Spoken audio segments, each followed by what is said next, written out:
¿Qué tal? Buenos días. Bienvenidos a la iglesia, venid y ved. Hoy el tema que vamos a desarrollar es déjaselo a Dios.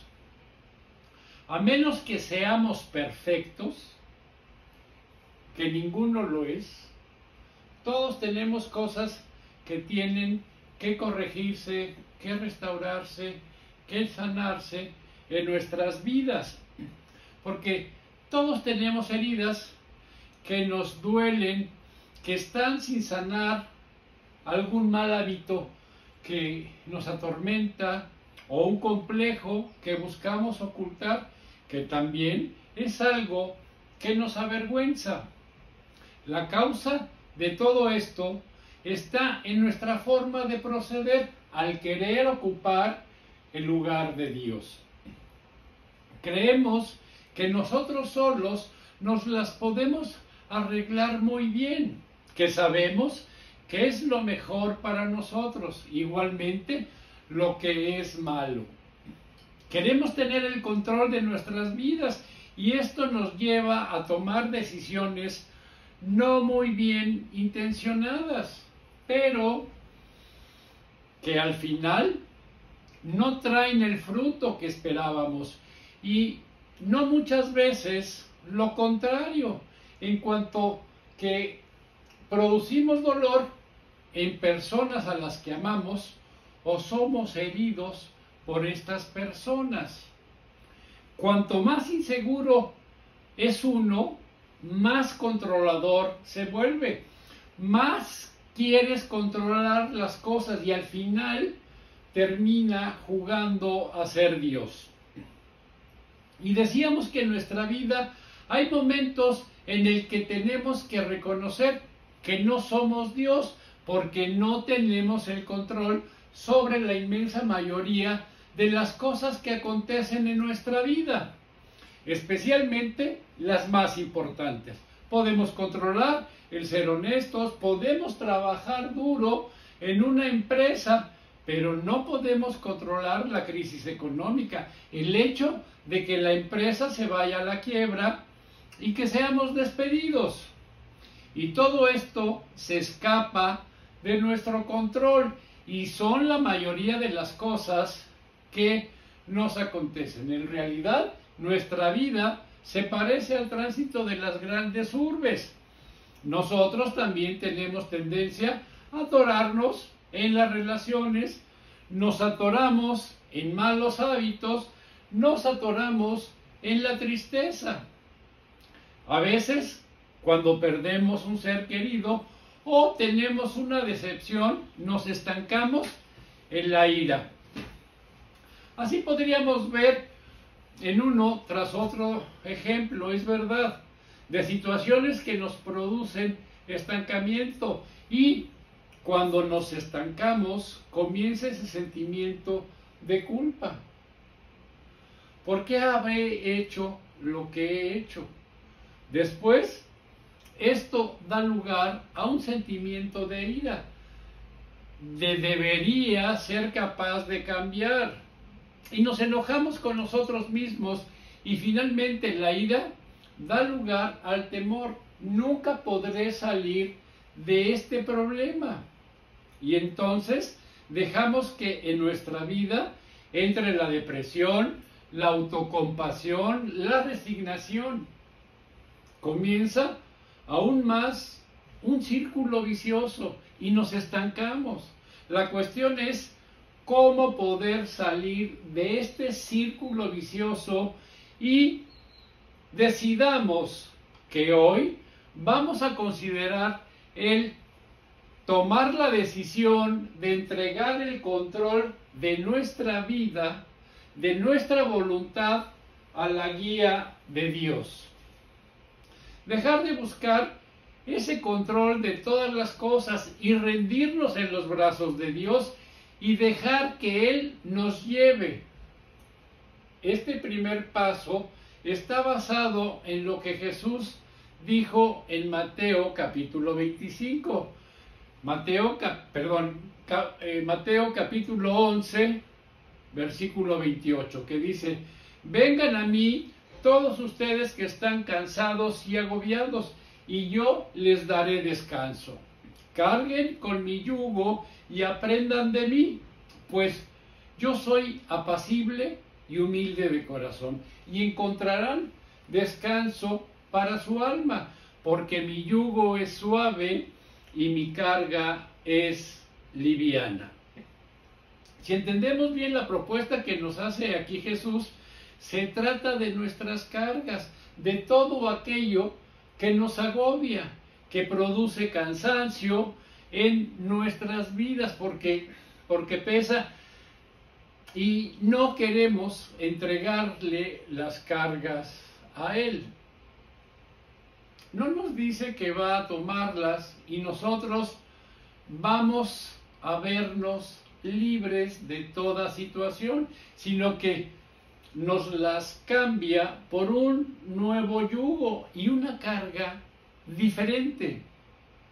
De tal manera que nos está diciendo, mira, tú estás viviendo agobiado, estás lleno de estrés, estás cargado de problemas, estás con ansiedad y cansancio.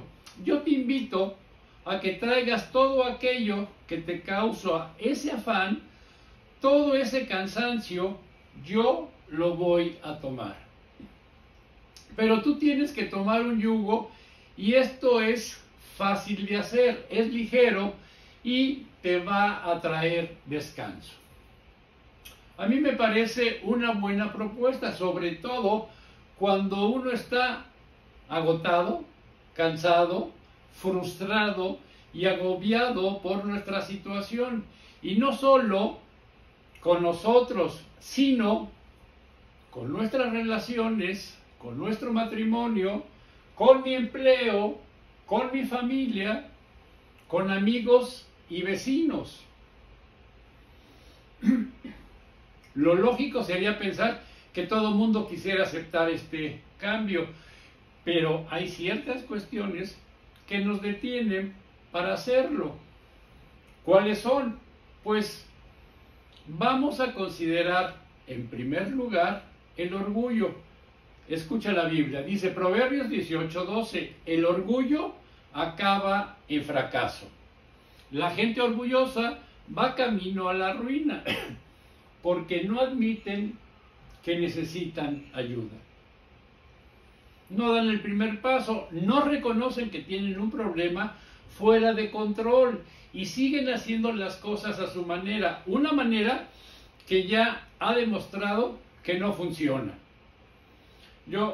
Creyendo dicen, yo puedo, yo lo controlo, cuando quiera lo dejo. Continúa diciéndonos el libro de Proverbios, escuchemos la Biblia.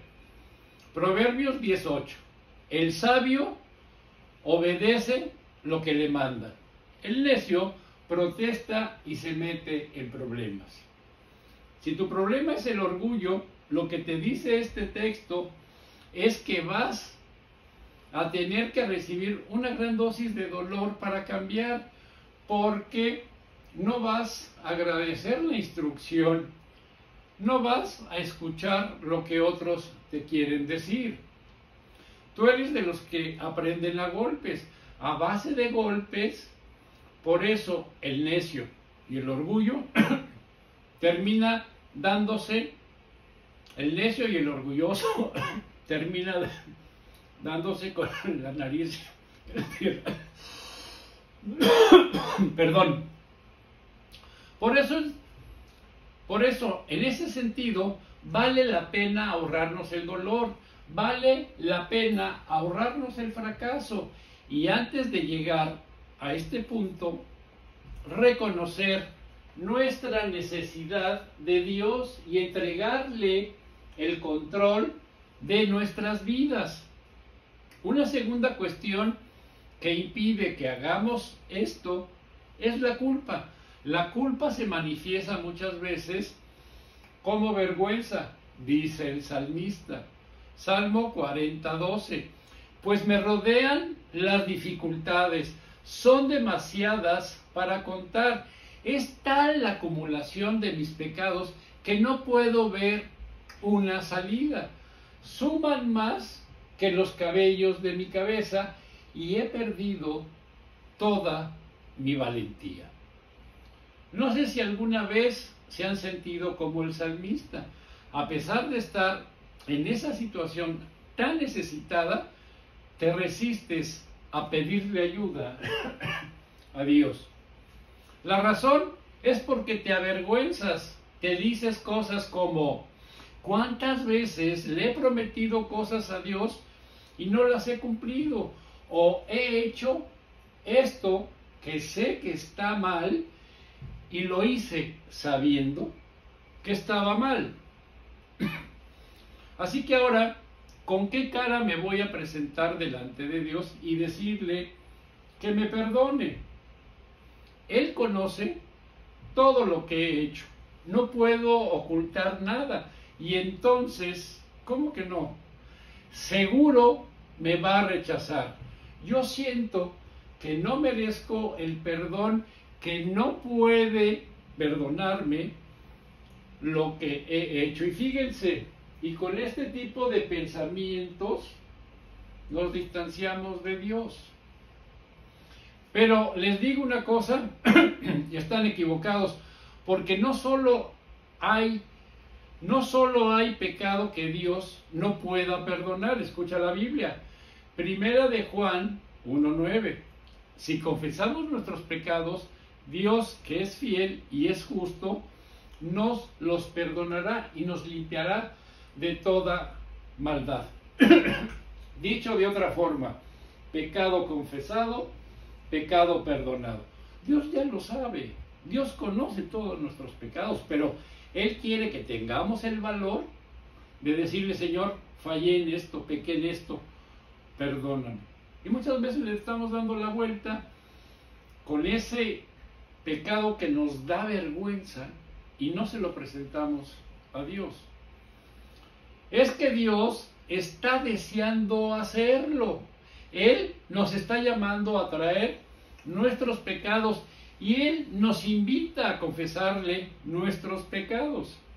Una tercera cuestión que nos impide acercarnos a Dios es el temor. Hay una historia ficticia.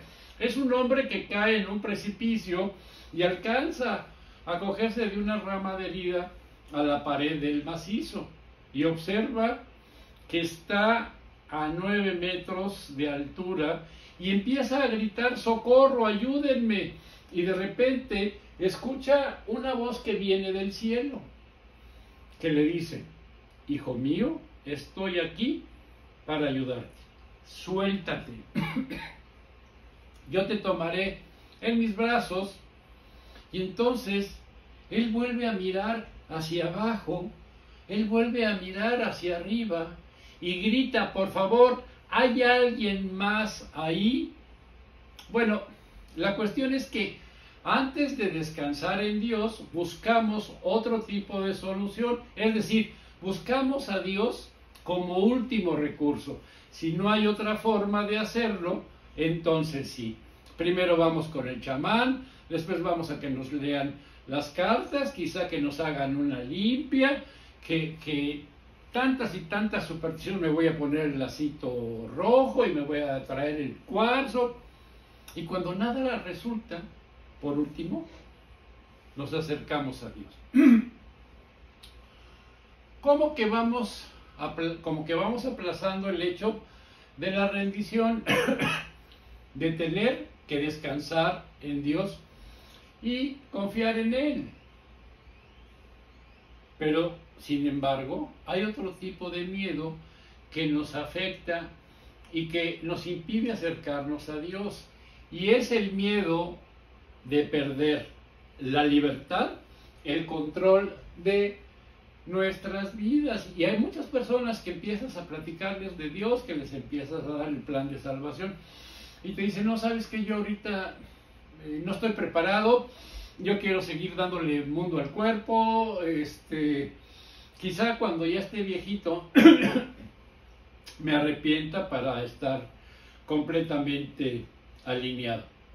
Y la pregunta es, tú sabes, quizá cuando cruces la calle te atropellen y ya no te dio tiempo de arrepentirte, o vas al banco, ahora que la inseguridad está severa, hay una bala perdida, te da, ya no pudiste, ya no lo pudiste hacer, estás en tu baño, te resbalas, te desnucas y ya no te pudiste arrepentir.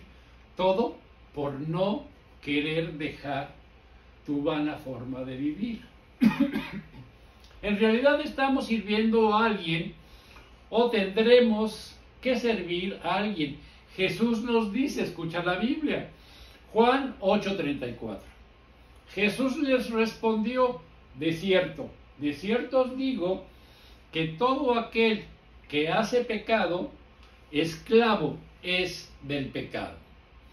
Cuando pecamos estamos teniendo un Señor encima de nosotros. El pecado decide por nosotros, nos lleva a hacer cosas que no queremos hacer, cosas que nos producen disgusto, malos hábitos, con los que quisiéramos romper, pero que nos vemos atados a ellos.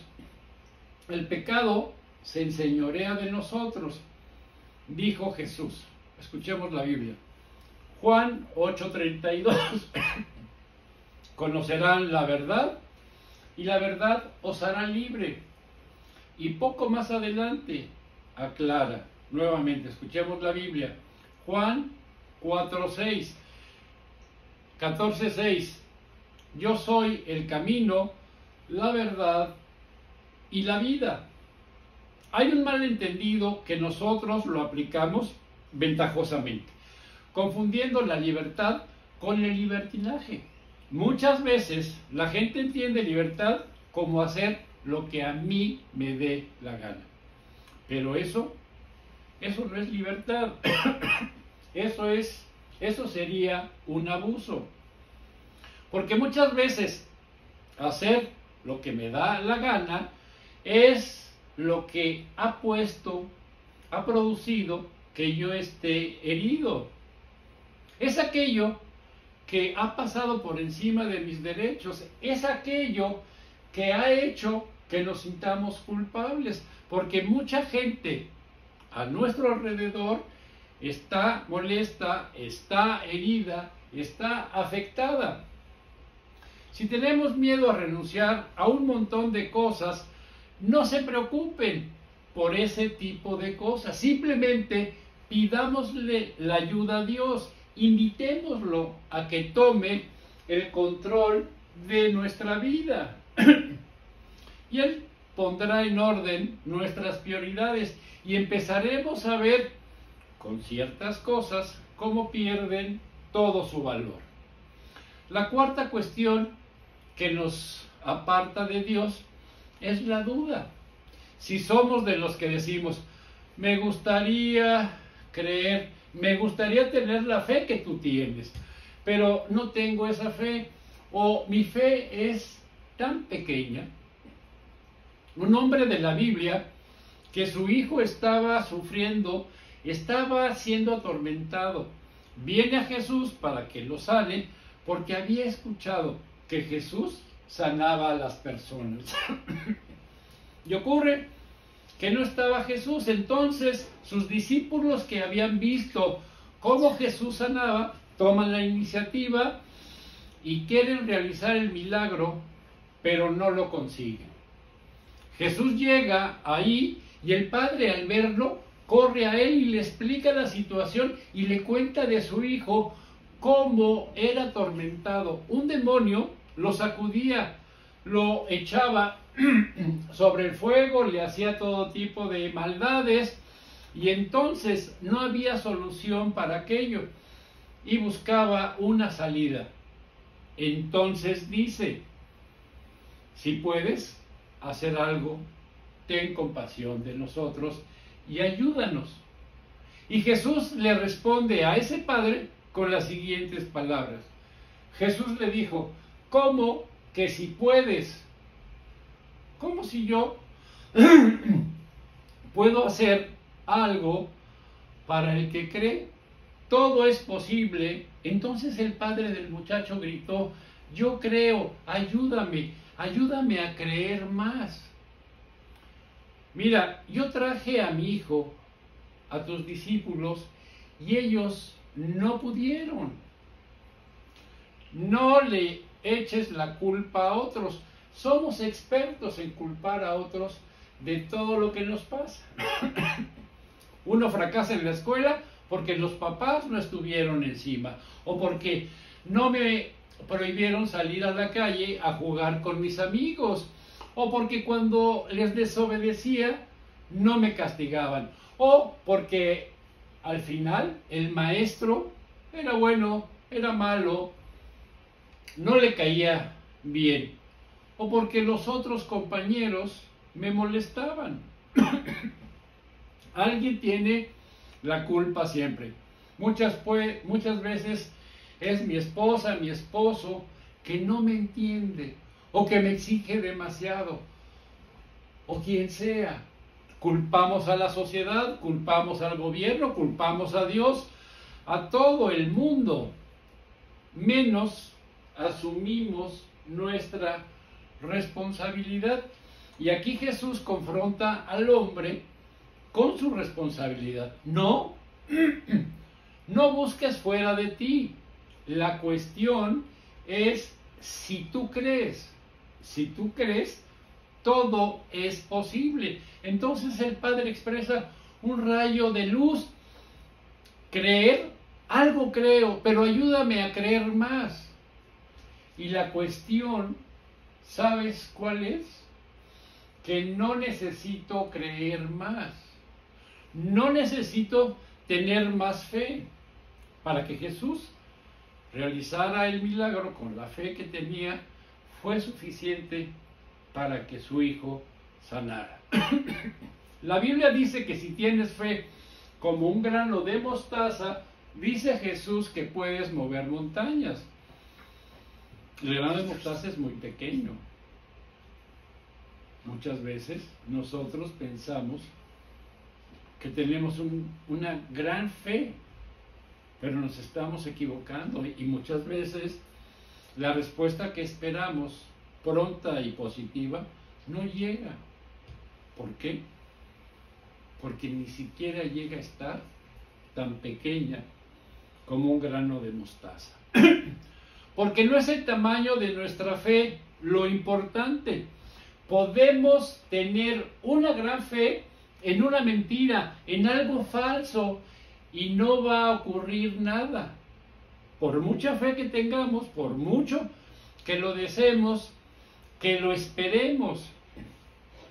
Pero una pequeña fe en un gran Dios produce milagros, hace que las cosas sean transformadas y logra grandes resultados. Una quinta cuestión que nos separa de rendirnos a Dios es la preocupación. Confundimos la fase de tomar decisiones con la fase de resolver los problemas. La cuestión es tomar una decisión y otra cosa es resolver problemas. Si esperamos a que todos los problemas estén resueltos para tomar una decisión, nunca vamos a tomar ninguna decisión. Es normal tener dudas, es normal tener temores, es normal tener preocupaciones, es normal no saber cómo va a salir todo, pero sabemos que ese es el paso correcto que tenemos que dar. Y si ese es el caso, lo que yo pienso es que posiblemente no se ha entendido lo que significa entregar el control de tu vida a Dios. Una cosa es estar implicado y otra cosa es estar comprometido. ¿Qué significa realmente estar comprometido? ¿Qué significa dar ese paso? En primer lugar, que necesito ayuda, que necesito a Dios en mi vida. La Biblia nos dice en el libro de Hechos, le dice Pablo al carcelero de Filipos. Escuchemos la Biblia. Hechos 16:31. Cree en el Señor Jesús y serás salvo. Creer no significa tener una creencia, ni siquiera de que Dios existe. Debemos de conocerlo, porque no puedo confiar en algo o en alguien que no conocemos. Afortunadamente Dios es el más interesado en que lo conozcamos. Él está deseoso que conozcamos cómo es Él. Por eso Él se hizo hombre. Jesús lo ha dicho. Escuchemos la Biblia. Juan 14:9. El que me ha visto a mí, ha visto al Padre. Y en Colosenses, Pablo afirma nuevamente, escuchemos la Biblia. Colosenses 1:15. Cristo es la imagen visible de Dios, que es invisible. Es su Hijo primogénito, anterior a todo lo creado. Por eso, si queremos conocer a Dios, si queremos saber cómo es Dios, solamente tenemos que mirar a Jesús, porque Él es la imagen visible de Dios invisible. Y en Jesús aprendemos tres cosas acerca de Dios que nos ayudan a vencer nuestros hábitos, nuestras heridas y nuestros complejos. En primer lugar, que Dios conoce todo acerca de nuestra situación. Dice Él, escuchemos la Biblia, Salmo 31:7. Tú has visto mis tristezas, conoces mis aflicciones. ¿No es increíble? Dice que Dios conoce, no solo personalmente, no solo sabe quiénes somos, cuáles son nuestros nombres, en dónde vivimos, sino que nos conoce en la intimidad, en el momento más bajo de nuestra vida, cuando creíamos que nadie nos veía, cuando lloramos de desesperación, de frustración. Dice que Él ha visto nuestras tristezas y nuestras aflicciones. Él ha visto nuestras lágrimas. Quizá pensamos que nadie conoce el infierno por el que están pasando algunos matrimonios, pero nos equivocamos. Dios lo conoce. Quizá pensamos, ¿cuánto esfuerzo me está costando romper con este mal hábito y no consigo sacarlo de mi mente? Pero Dios sí lo sabe.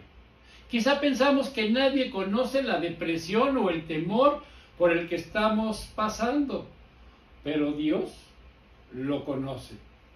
Él ha visto nuestras lágrimas. Él sabe, escuchemos la Biblia. Mateo 6:8. Porque su Padre sabe lo que ustedes necesitan, incluso antes de que se lo pidan. Conoce nuestros días buenos y nuestros días malos. Conoce las malas decisiones que hemos tomado. Sorprendentemente, todavía nos ama. Nos conoce, no lo engañamos, sabe que fallamos, sabe cuál es nuestra naturaleza y sin embargo decidió amarnos. En segundo lugar, Jesús nos muestra que Dios se interesa por nuestra situación. Dice el salmista, escuchemos la Biblia. Salmo 103:13. Con quienes lo honran, Dios es tan tierno como un padre con sus hijos. Estaba buscando algunas versiones de la Biblia y me puse muy sentimental cuando veo que Dios es tan tierno como un padre con sus hijos.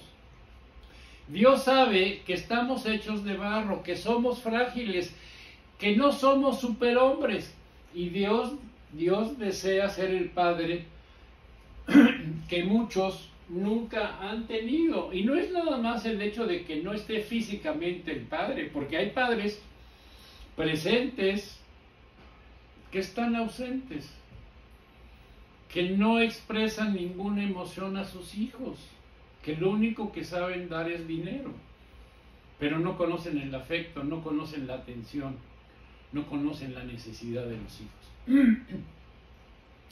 Y dice que nos ama con un amor que no tiene fin, como tampoco ha tenido principio. Un amor que es eterno e incondicional.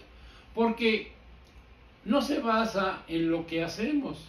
No depende de nuestra fidelidad, que aunque seamos infieles, Él permanece fiel. Escuchemos la Biblia. Segunda de Timoteo 2:13. Si somos infieles, Él sigue siendo fiel, ya que no puede negarse a sí mismo. ¿Y saben qué? ¿Saben qué significa esto?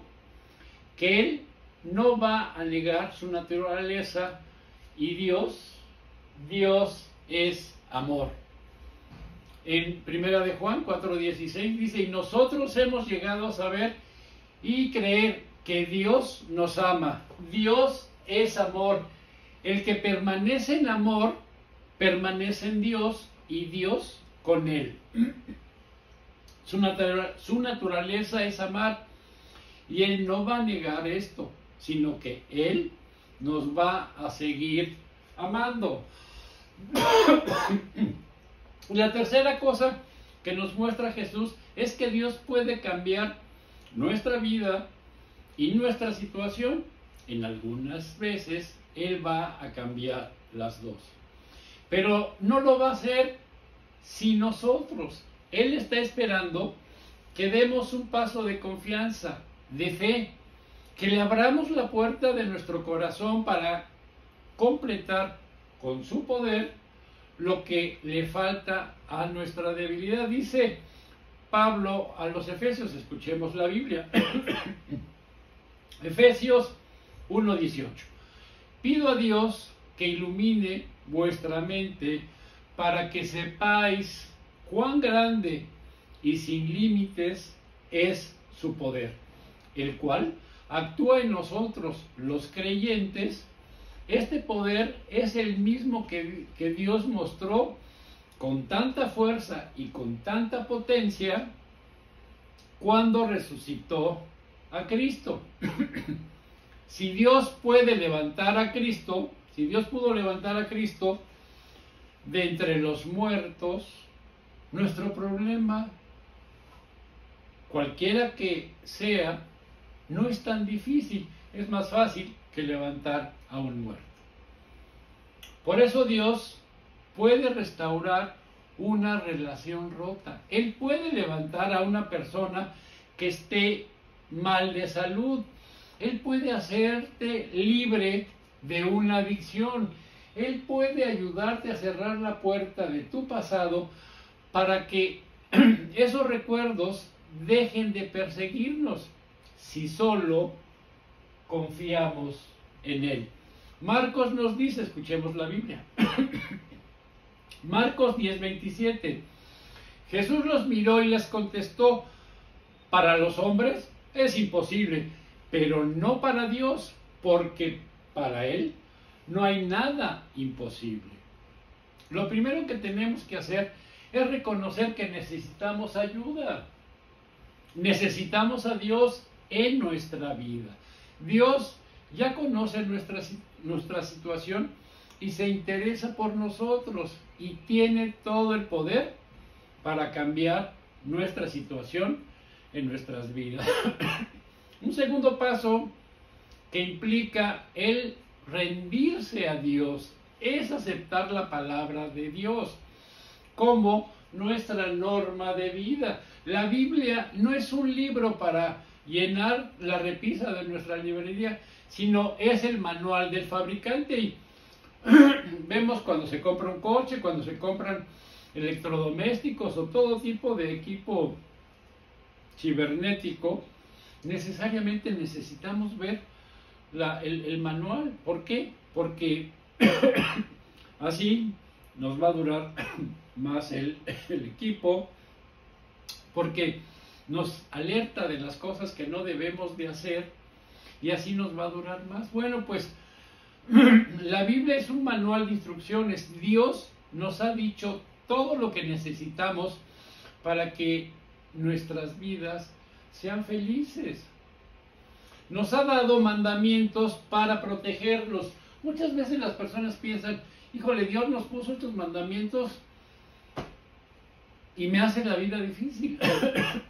Los mandamientos son para protegernos de las cosas que nos hacen daño y que dañan a los demás, y para guiarnos por un camino correcto, donde las cosas funcionan. Veamos el consejo que le da Dios a Josué. Escuchemos la Biblia. Josué 1:8. Nunca dejes de leer el libro de la ley. Estúdialo de día y de noche. Y ponlo en práctica para que tengas éxito en todo lo que hagas. ¿Por qué nos recomienda que estemos continuamente leyendo la Biblia? Bueno, porque el adversario invariablemente, momento a momento, nos mete malas ideas, nos atormenta, y la única forma de poderlo bloquear es estar abrevando en la Biblia. Cuando la palabra la pones en práctica, entonces prosperamos en la vida y las cosas irán bien.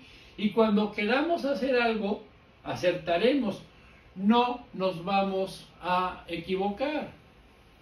Por eso tenemos que tomar esa decisión de hacer de la palabra nuestra forma de vida. Le escribe Pablo a Timoteo, segunda de Timoteo 3:16, y tomé esta traducción porque cambia completamente con la que ya tenemos muy acostumbrada.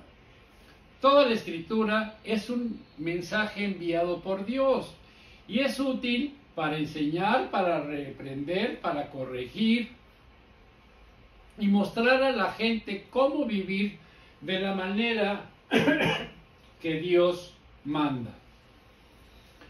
Un tercer paso que implica rendir nuestras vidas a Dios es aceptar la voluntad de Dios como la meta de nuestra vida y debemos entender que Dios tiene un propósito para cada uno de nuestras vidas y Él ha diseñado antes de que naciéramos cada uno de nuestros días de nuestra vida. Está también escrito nuestro final. Y un cuarto paso es aceptar el poder de Dios como nuestra fuerza. También aquí le cambié la traducción que me gustó más. Dice Filipenses 4:13, la clásica es: todo lo puedo en Cristo que me fortalece. Pero esta versión dice: puedo enfrentar cualquier situación porque Cristo me da el poder para hacerlo. Todo lo puedo en Cristo que me fortalece. Porque yo soy muy chipocludo. No. Dios, Jesucristo me está apuntalando, me está sosteniendo y me está guiando para lograr una vida en paz. ¿Cuál es la situación que te causa estrés? ¿Cuál es la situación que te agota? ¿Cuál es la situación imposible para ti? La promesa de Dios es que eso le podemos hacer frente, también podremos vencer con esa situación porque Cristo nos da la fuerza para hacerlo. La promesa de Dios es que no nos faltarán recursos porque Dios nos dará lo que a nosotros nos falta. Y a nosotros nos falta mucho y necesitamos mucho poder de Dios en nuestras vidas. No es suficiente creer que Dios existe. Eso es algo que también los demonios saben. Santiago 2:19. ¿Crees que hay un solo Dios? ¡Qué bien! Pero los demonios también creen que hay un solo Dios y tiemblan de miedo. Cuando le entregamos el control de nuestra vida y decidimos rendirnos para que Jesús entre en nuestras vidas, la Biblia dice que Dios nos da su espíritu. Y la Biblia define ese espíritu en 2 de Timoteo 1:7. Porque no nos ha dado Dios espíritu de cobardía, sino de poder, de amor y de dominio propio. Y esa es la respuesta que necesitamos para nuestros problemas. Eso es lo que queremos en nuestra vida. Quiero poder para romper con los malos hábitos que yo mismo no puedo romper. Quiero poder para hacer las cosas que son correctas, pero que no puedo hacerlas por mí mismo. Quiero poder para ser libre de mi pasado. Quiero poder para vivir la clase de vida que Dios quiere que yo viva. Quiero tener amor para ser capaz de perdonar y de amar a las personas y recibir también amor. Quiero amor para sanar mis heridas, para no seguir construyendo muros y seguir teniendo solo relaciones superficiales con los demás. Y podríamos pensar que una relación superficial puede ser con los compañeros de trabajo, con mis vecinos, con los compañeros del club. No, el problema es que hay muchas relaciones superficiales en la familia, con los hijos, y algo increíble, relaciones superficiales entre esposo y esposa. Y quiero también tener dominio propio. Cuando dejamos que Dios dirija nuestras vidas, las cosas funcionan cuando están conectadas, y nosotros fuimos hechos por Dios para estar conectados con Él. Imagínense en un aeropuerto que los pilotos se quieren ir por la libre y van a decidir cuándo aterrizan o cuándo despegan. Sería un caos. Necesitan recibir instrucciones precisas de la torre de control. Una parte inevitable de la vida es que vendrán también tormentas, que vendrán días malos, que vendrán momentos difíciles, y entonces es bueno, será estar conectado a la torre de control y poder pedir ayuda, porque las cosas funcionan mejor cuando estamos conectados. Les quiero animar a que respondamos cuando Dios nos hable. No es un monólogo. Él nos comparte su punto de vista. Nos habla de sus principios que son para nuestro bien, para darnos un futuro y una esperanza. Escuchemos la Biblia. Jeremías 29:11. Porque yo sé muy bien los planes que tengo para ustedes, afirma el Señor. Planes de bienestar y no de calamidad, a fin de darles un futuro y una esperanza. De los 7,000 promesas que tiene la Biblia, esta es un bálsamo para nosotros. Recapacitemos y veamos que si le entregamos la vida a Dios, al Señor Jesús, nuestro tránsito será de paz y bien. Mi Dios y Padre bendito, te damos infinitas gracias. Hoy en México estamos celebrando el Día del Padre y bueno, pues nosotros estamos rayadísimos porque te tenemos a ti como Padre. Estamos llenos, henchidos de gusto por habernos entregado a tu Hijo Jesús y gozar de ser también hijos tuyos.